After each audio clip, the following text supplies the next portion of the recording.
आज के प्रोग्राम में बुनियादी तौर पर हम फोकस करेंगे पाकिस्तान और इस इलाके की जो सिक्योरिटी की सूरत हाल है, क्योंकि हमारा एक अज़ली दुश्मन है इस इलाके के अंदर बैठा हुआ और माजी के अंदर वो एक से ज़्यादा मौक़े के ऊपर फॉल्स फ्लैग ऑपरेशन करके पाकिस्तान के ऊपर हमले का बहाना ढूंढता है।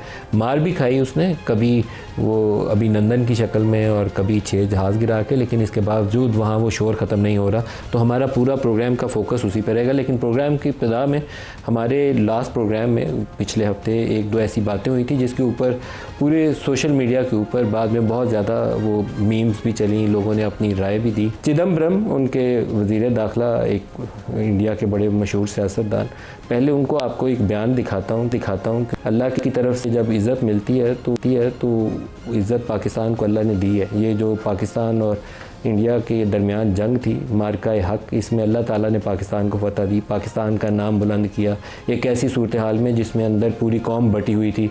लगता ये था कन्वेंशनल वॉरफेयर में भारत बहुत तगड़ा है, हमसे मुकाबले में नहीं है। अब पूरी दुनिया मोहर लगा रही है। रोज़ ट्रंप कहता है, आज भी बोल रहा है, रोज़ कहता है कि नहीं पाकिस्तान ने जहाज़ गिरा दिए। ये होम ग्रोन टेररिस्ट का वो तज़किरा कर रहे हैं। वो कहते हैं कि ये हमारे अपने घर के अंदर थे, पाकिस्तान से कहाँ से आए हैं सबूत ही कोई नहीं है। इंडिया दावा कर रहा है, वो कहता है हमने ढूंढ के मार दिए। उसके ऊपर भी एक हमारे DG ISPR का स्टेटमेंट है, वो आपको दिखाता हूँ, क्योंकि कई पाकिस्तानी हैं, कश्मीरी हैं, जो आज़ाद कश्मीर से उस तरफ चले गए, उन्होंने पकड़ लिया, जेलों में बंद कर दिया, बंदा गायब हो गया। बाद में उसको किसी इनकाउंटर में मार के कहते हैं ये आतंकवाद फैलाने आए थे सरहद पार से, हमने दहशतगर्द पकड़ लिया। दिखाइएगा DG ISPR ने क्या कहा इस पर। The phenomenon of the fake encounters using the illegally held Pakistani prisoners in India. We have the reports, we have the information that hundreds of Pakistanis being held by the Indians in different jails and locations are used and fake encounters projected as terrorists and infiltrators. Once you keep on seeing on the Indian media and their so-called evidence that this person has been found and this person has been found, from where are these persons coming? These are these Pakistani citizens, the Kashmiri citizens, who are held in different jails, in different locations, like that poor boy Zia Mustafa and many other incidents that are on record, who are brought out of the jails, forced to give confessional statement, posed as terrorists. This is the facts, this is the reality of what's going on behind all these incidents.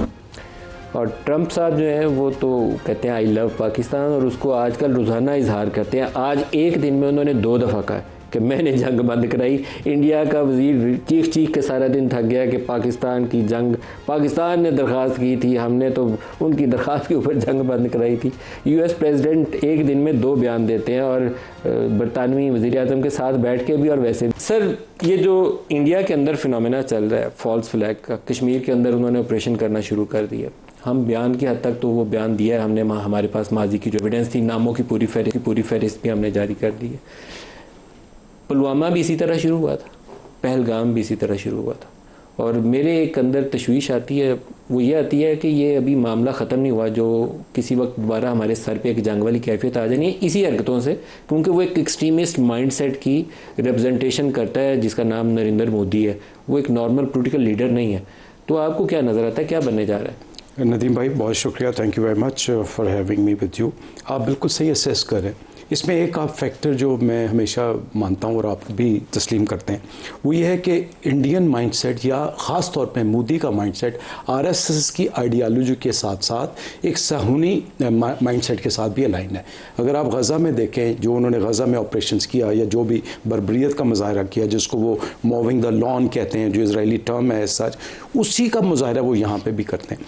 अगर आप देखें तो 2008 से लेकर 2013 तक एक सर्वे के मुताबिक इंडियन जस्टिस डिपार्टमेंट ने रिपोर्ट्स दी थी, जिसमें 555 फेक इंसिडेंट्स हुए, इनकाउंटर्स हुए।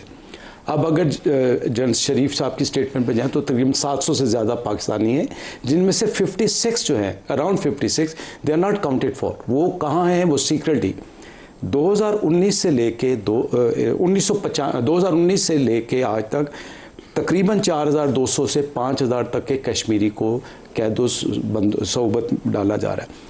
100 दिन हो गए, हमने बार बार ये कहा कि इसकी एक इंटरनेशनल इंक्वायरी करा लें, जो गैर जानबदार इंक्वायरी करा लें। हम भी अपने सब, हमारे पास तो कोई है नहीं, हम तो कह रहे हैं कि हम वी हैव डन नथिंग। आपके पास जो सबूत हैं वो आप लेके आ जाएं। आज 100 दिन होने के बावजूद वो उसी पे एडमेंट हैं। और उनकी जो स्टेटमेंट्स हैं जो आपने भी अभी सुनवाई, फिर अभी अमित शाह साहब की स्टेटमेंट आई, उनके एक और कांग्रेसमैन की स्टेटमेंट आई, वो इतनी घटिया ज़ुबान है कि हम चुन चुन के बदला लेंगे, हम इसको ख़त्म नहीं होने देंगे। सर ये सारी सोच जो आपने भी बताया, RSS, the fourth coming election और उस हजीमत, उस खिफ़त को मिटाने के लिए अभी अल्हम्दुलिल्लाह जो अल्लाह ताला ने हम पे करम किया, इनकी एयरफोर्स तो शैटर हो चुकी। अभी MiG-21 उन्होंने रिटायर कर दिए। हमें हमारा शुक्रिया अदा करना चाहिए उनको कि अभिनंदन के जाने के बाद उस वक्त ही कर देना चाहिए। फ्लाइंग कॉफिन से अगली जो आने वाली है वो जैगुआर से जान छुटने वाली है। राफेल उनको कोई दे नहीं रहा मजीद, आपके लिए तो दुनिया। तो सर ये हम बड़े अरसे से ये कह रहे हैं कि ये फ्लैग ऑपरेशन 2 तरह से होंगे। एक फ्लैग ऑपरेशन होगा इनसाइड पाकिस्तान खुदा न खास्ता, और दूसरे फ्लैग ऑपरेशन या फेक ऑपरेशन होंगे कश्मीर, मकबूजा कश्मीर में और हिंदुस्तान के अपने अंदर। पाकिस्तान के अंदर वाला क्या? देखें, जब आप किसी को स्पेस देते हैं, जब आपके अंदर इंटरनल डिस्टर्बेंसेस होती हैं, तो दुश्मन उसका मौके का फ़ायदा उठाता है। आपकी मगरबी सरहद उस तरह से महफूज नहीं।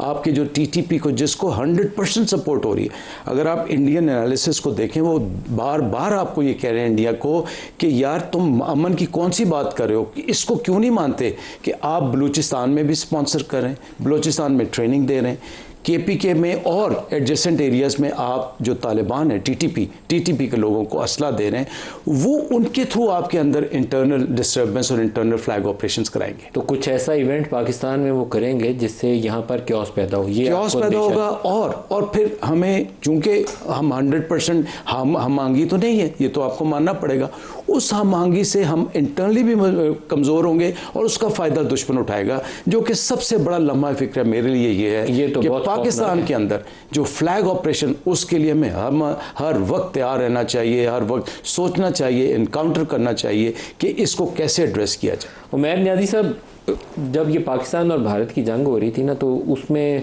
जंगों में कोई चीज़ खुशी मनाने वाली तो नहीं होती। हमने उनके जहाज़ गिराए तो बहुत खुशी हुई, और दूसरी बड़ी खुशी ये थी कि हमारी पूरी कौम जम के इकट्ठी हो गई थी। यूँ वो सीसा पलाई हुई दीवार, जिसका वो नाम रखा गया था ना, सही सीसा पलाई हुई दीवार बन गई थी। क्या वो देख लेंगे, सारे इकट्ठे थे, कोई सियासी तकसीम रह नहीं गई थी। अभी जिस तरफ एयर मार्शल साहब ने इशारा किया, वो काफ़ी एक बड़ी खौफनाक सी सूरत हाल होगी कि अगर मुल्क के अंदर ऐसा वाक़या हो और उसके नतीजे में बहुत बड़ा क्योस फैल जाए। आप इसको कैसे देखते हैं?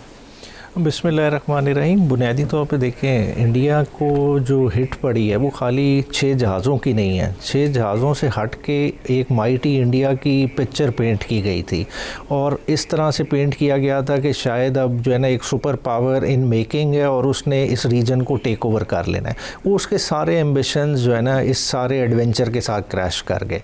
अब ज़ाहिरी बात है, उसने उस हजीमत को तो कवर करना ही करना है, और साथ वो लॉस ग्लोरी को रिकवर करने के लिए, क्योंकि सबसे जो आपने ट्रंप की स्टेटमेंट का रेफरेंस दिया ना, वो बार बार इंडिया को पिंच क्या कर रही हैं कि इंडिया ने ओवर द पीरियड पाकिस्तान के साथ इंटरनेशनली अपना नेक्सस सेपरेट कर लिया था, इंडिया अलहदा से डिस्कस हो रहा था। आज उसके लिए सबसे जो मुश्किल, जो सबसे तकलीफ दे बात है कि दोबारा वो पाकिस्तान के साथ डिस्कस हो रहा है। जब इकोनॉमीज़ का कंपेयर करें तो वैसे तो कंपैरिजन नहीं बनता, मगर अब वो स्टेज पे आ गए हैं कि पाकिस्तान से अपने आप को सेपरेट नहीं कर सकते।